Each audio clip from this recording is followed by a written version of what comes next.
বাংলাদেশ বিনির্মাণের জন্য বিএনপির ভারপ্রাপ্ত চেয়ারম্যান জনাব তারেক রহমান ৩১ দফা ঘোষণা করেছেন। এটি আমাদের জাতীয় মুক্তির সনদ।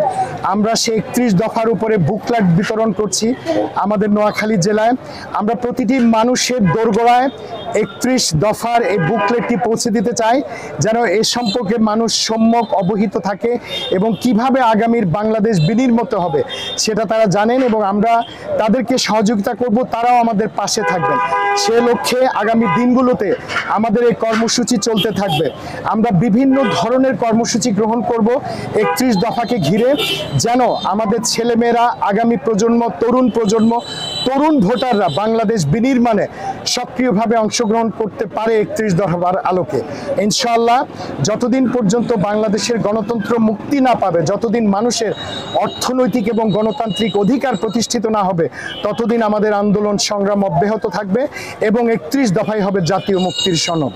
চলমান বুকলেট বিতরণ কর্মসূচির অংশ হিসেবে আজ আমরা ১৯শে সেপ্টেম্বর ২০২৫ তারিখে নোয়াখালী জেলার বড় মসজিদ সহ আরও অনেক মসজিদে সম্মুখে আমরা বুকলেট বিতরণ করেছি।